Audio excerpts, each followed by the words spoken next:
Alright, Jason, Hollis Farms this morning. We're checking out. Headed back to Alabama. Alright, y'all, we are loaded up.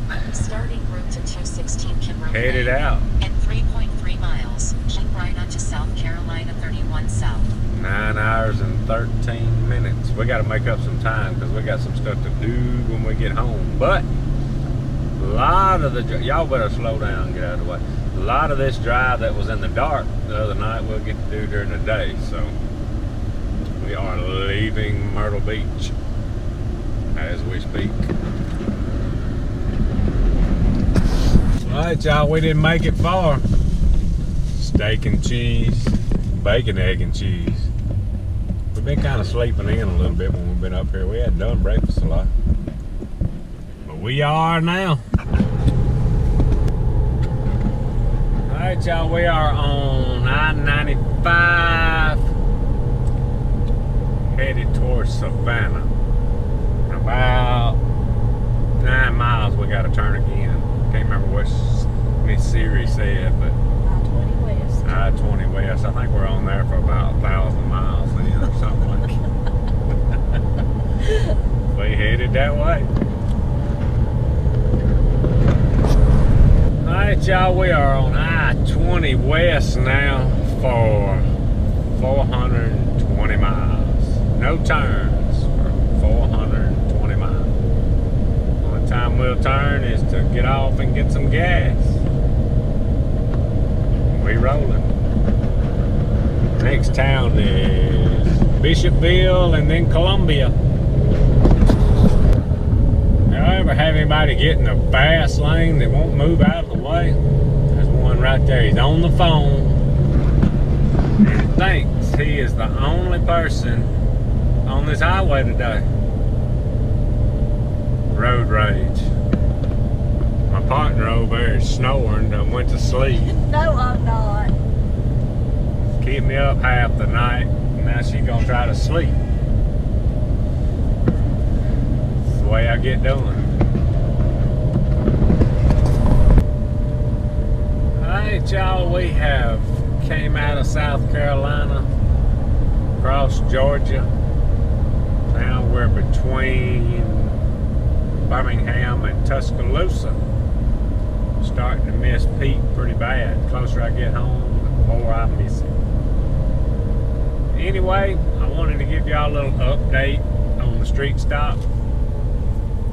The last handful of times we've raced haven't been real good.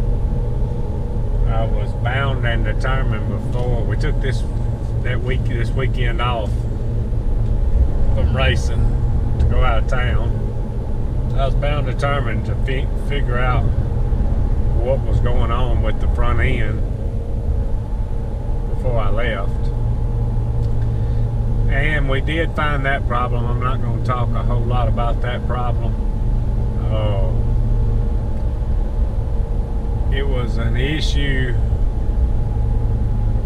nobody to blame. Kind of like I said, a lot of this stuff we're fooling with on these front ends these days wasn't around, and we didn't fool with it 12, 15 years ago. Ahead in 1.1 miles. You're still on the fastest route. When I was racing, that wasn't around. So after we figured that problem out, me and Brad's been talking about every day since we've been gone a little bit.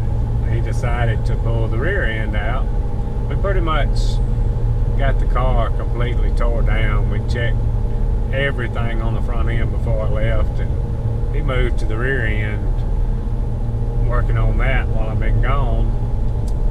Wanted to check the Heims. This thing is on a, if I hadn't ever showed you before, it's on a old 4-bar suspension, like what would be exactly up under an old Chevelle, or these are really like the 78 or whatever model old metric Monte Carlos is what this is based off of. It's got a 9-inch Ford under it. It's got, the one thing we can do is we can run Heim joints on the bottom bars on both ends. We wanted to pull them off and checked those. We knew they had a little slack in them, had just a little more slack than we thought.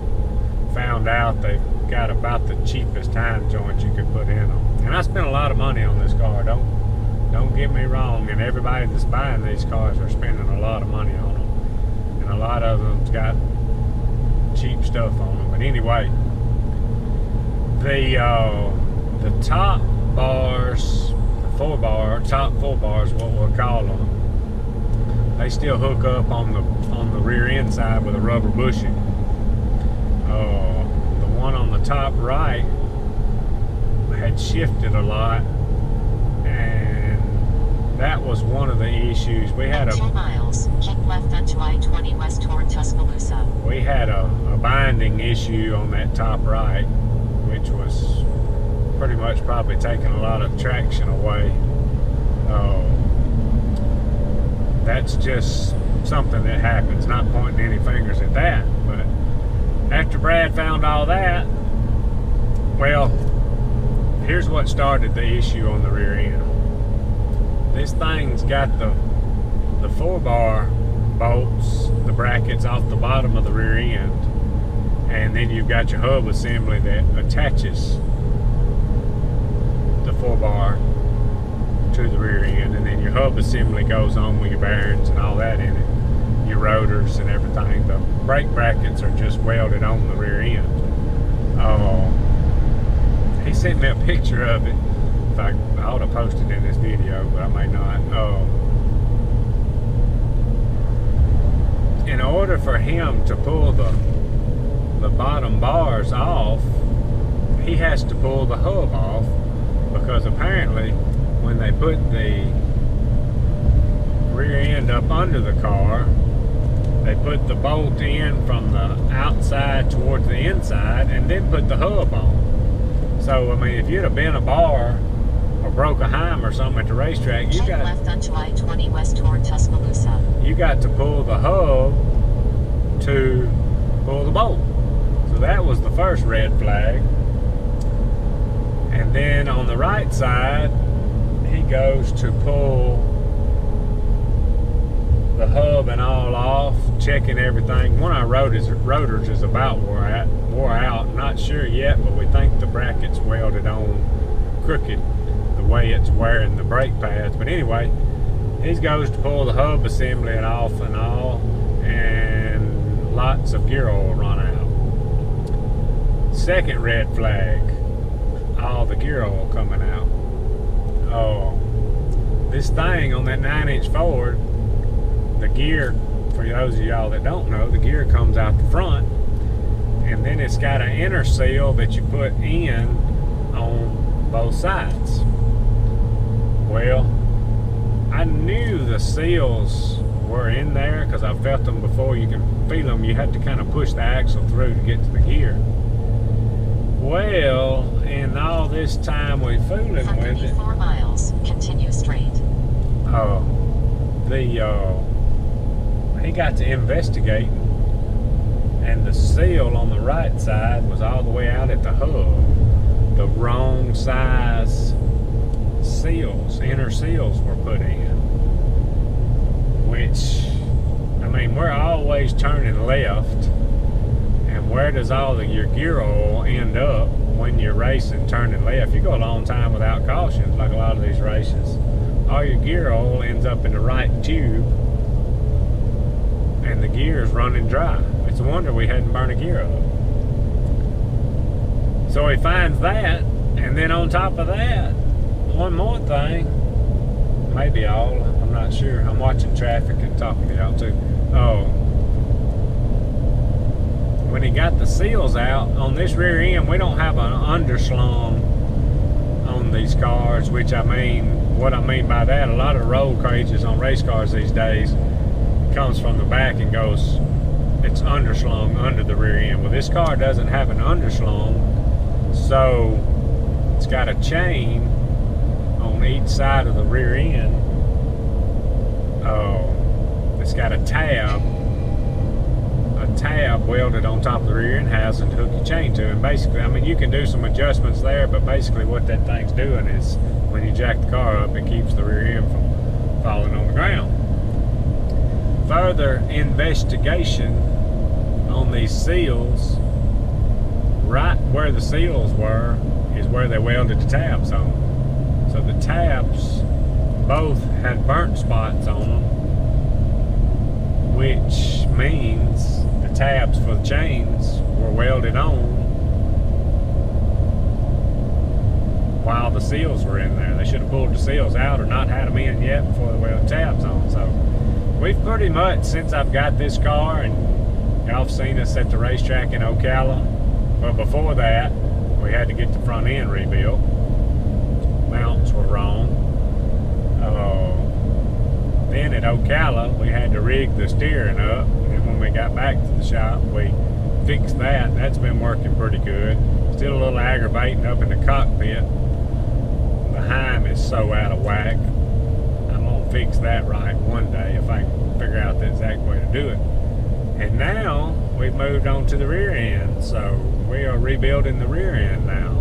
Like I said, I had a pile of money in this car when I got it, and I've probably spent $5,000 to $10,000 extra since I've got it back, getting it right, on top of the losses from winnings that we've lost.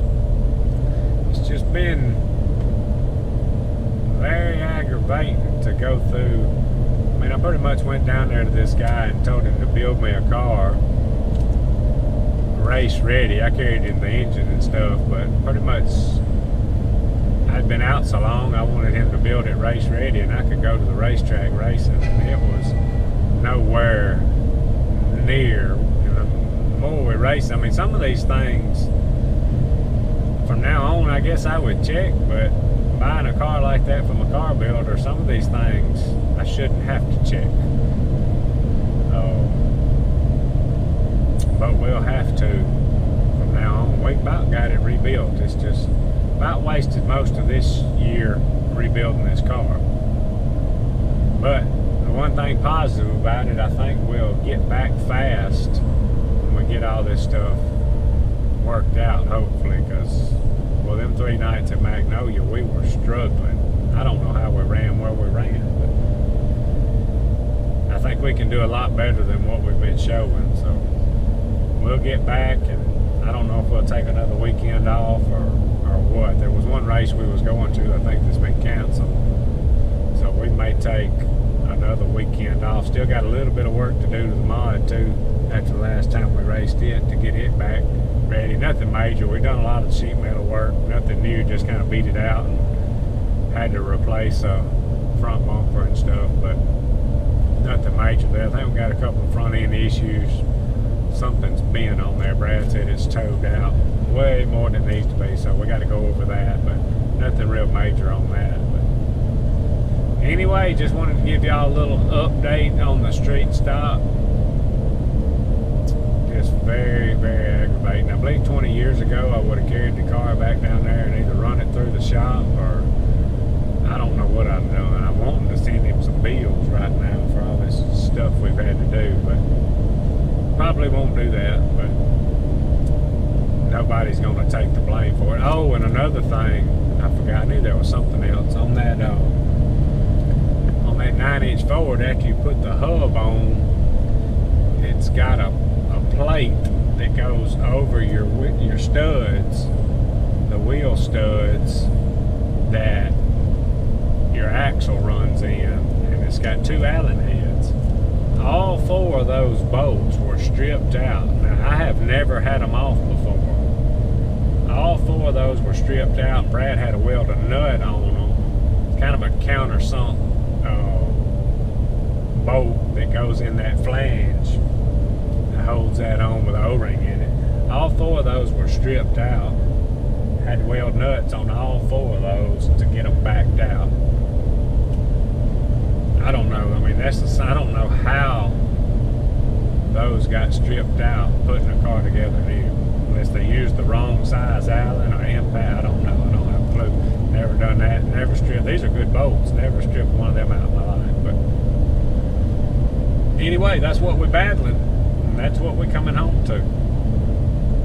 Anyway, I'm going to quit rambling unless I come up with something else on this straight stock. I think that's about, we'll have the rear end rebuilt this time too. Anyway, we're rolling down the highway. Alright y'all, we made it back. Took care of all the dogs. Cody's been tending to the dogs while we've been gone. Now we gotta go up here and see Pete. I ain't seen him yet. Alright, so I don't have a kennel or anything for Pete because he always with me. Sleeps with me and in the truck with me all day. So I fixed him up a spot in this horse trailer. Cody been checking on him, but he ain't seen me yet.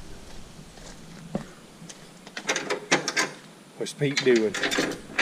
What's Pete doing? What's Pete doing? Hey, Pete, Pete. Hey, Pete, Pete. What you doing? What you been doing while I've been gone? I missed you too. I missed you too. I'm gonna leave you forever. Alright, y'all. If y'all like our stuff, subscribe to us, Hollis Farms. Hats, t-shirts, and stickers, hollisfarms.com. Appreciate y'all watching. Out of here.